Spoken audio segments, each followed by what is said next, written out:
Hello, नमस्कार, सत श्री अकाल, अस्सलाम वालेकुम। कैसे हैं जनाब? तो जनाब, हैदराबादी बिरयानी का तो नाम सुना होगा जनाब ने, लेकिन हैदराबादी कत्ल का नाम नहीं सुना होगा। खबर तो ये 48 घंटे पुरानी है, लेकिन कुछ रील का और स्टोरी का कंपाइलेशन करने में टाइम लग जाता है जनाब। तो साहब, हैदराबादी कत्ल पता है क्यों हुआ है? हैदराबादी कत्ल हुआ है हैदराबाद की वक्फ की प्रॉपर्टी की लड़ाई में। किसकी? वक्फ की प्रॉपर्टी की लड़ाई में भैया। और मोमिन ने मोमिन का कत्ल कर दिया है वक्फ की लड़ाई में मेरे भैया। तो साहब, अगर हम कुछ याद करें, बड़ी तगड़ी खबर लाया हूं।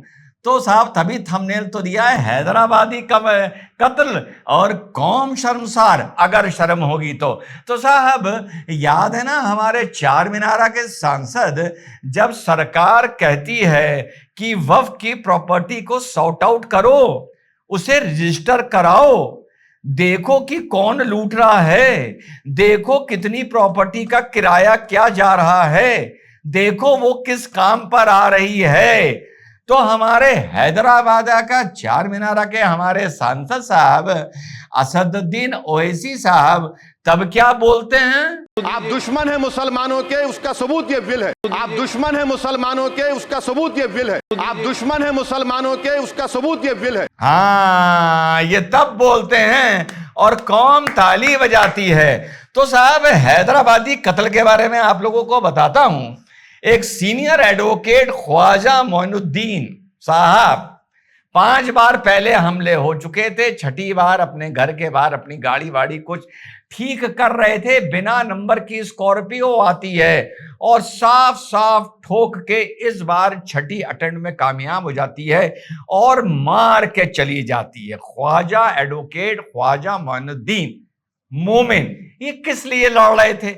रिपोर्ट जो बता रही हैं ये इसलिए लड़ रहे थे कि 2 और अल्लाह वाले मोमिनों ने, महबूब आलम खान, ये कोई नवाब फैमिली से हैं वहां के, और मुजाहिद आलम खान, अब्बा और बेटे हैं ये साहबजादे।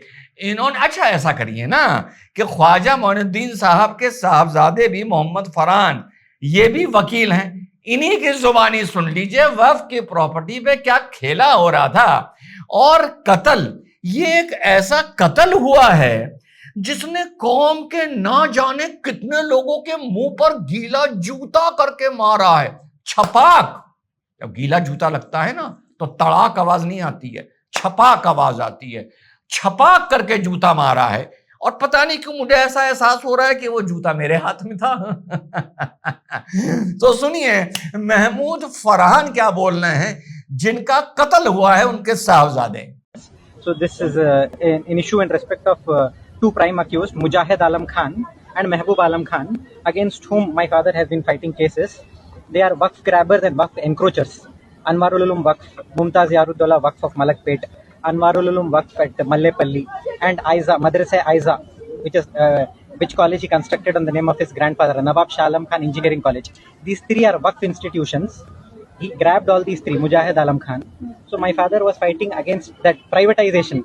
It is public property, should be used for public benefit, for minority benefit or whatever downtrodden.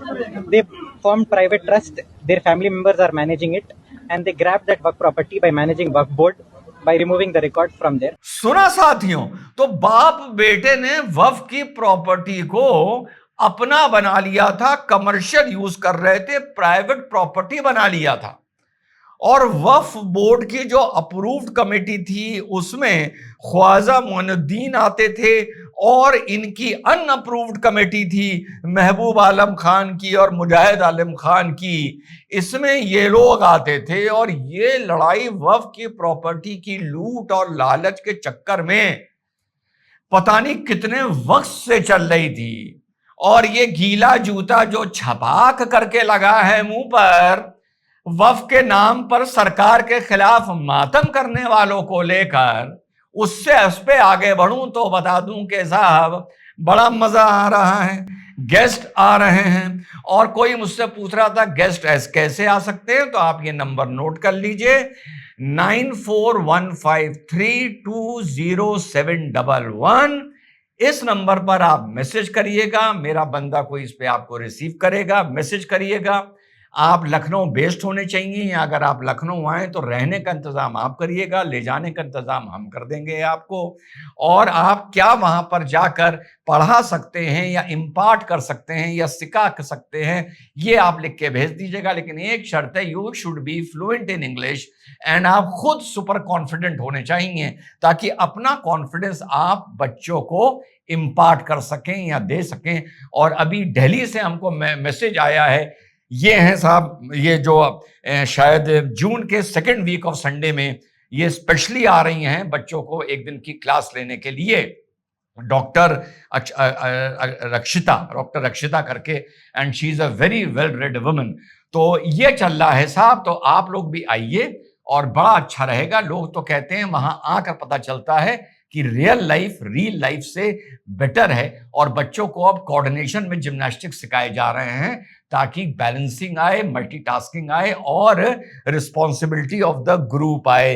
अब हम आगे चलते हैं। अब साहब इस पर ओवैसी साहब भी वहां पहुंचे। अच्छा, आज कुछ ज्यादा आवाज नहीं निकल रही हमारे चार मीनारा के हैदराबाद के सांसद साहब की, जैसे इनकी आवाज निकलती है ना, ये सरकार, ये मुसलमानों की दुश्मन। आपने देखा होगा, अभी मैंने सुनाया कैसी आवाज निकलती है, गर्जन निकलती है।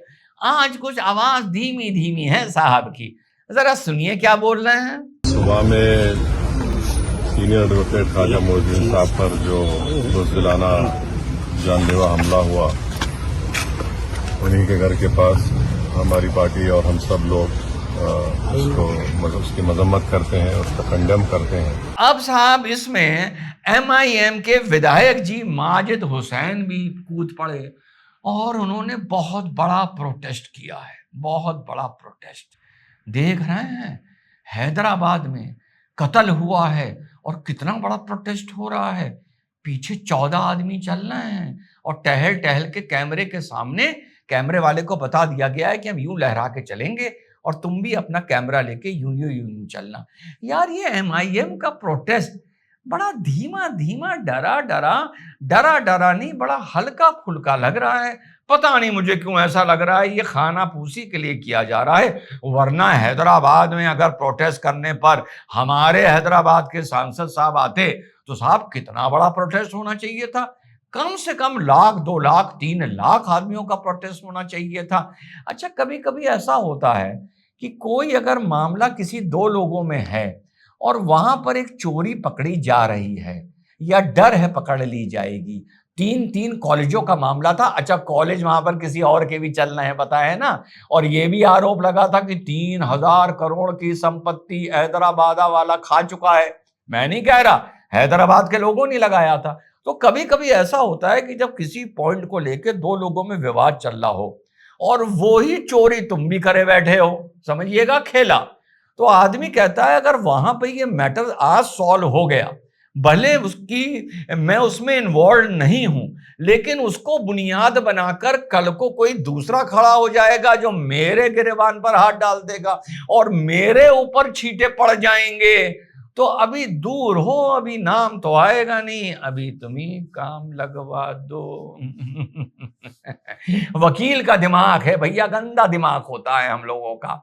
जब कोई कत्ल हो और पति का कत्ल हो और पत्नी बैठ के अपनी चूड़ियां तोड़ रही हो, तो हमारा दिमाग कहता है कि भैया चूड़ियां बहुत ज्यादा तोड़ रही है, ऐसा तो नहीं किसी से मिलके मरवा दिया है। गंदा दिमाग है, क्या करें।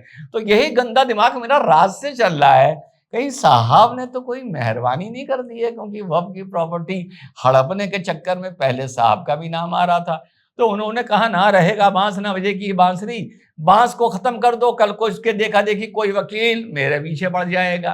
तो ये है साहब वक्फ को लेकर लूट।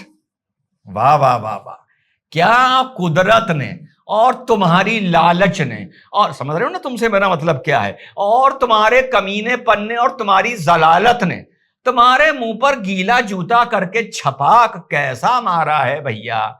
जब सरकार कह रही थी लूट मची है और रिजवान अहमद कह रहा था, अभी कल परसों बोला है लूट मची है मैंने ना। वकील इसलिए तय किया जाता है कि 50 साल मैटर न सॉल्व हो। वक्फ की जमीन कब्जा करने के चक्कर में ये भाई भी पिट चुका है। अरे भैया, कमेटी ने मुझे पिटवाया है, मुझे जलवाया है सिगरेटों से, मेरे खाल उधेड़ दी थी मार मार के, जब मैं इसी तरह ख्वाजा मोइनुद्दीन के लिए लड़ाई लड़ रहा था, तभी मुझे पता चल गया था ये कितने जलील हैं। जय हिंद, वंदे मातरम, खुदा हाफिज।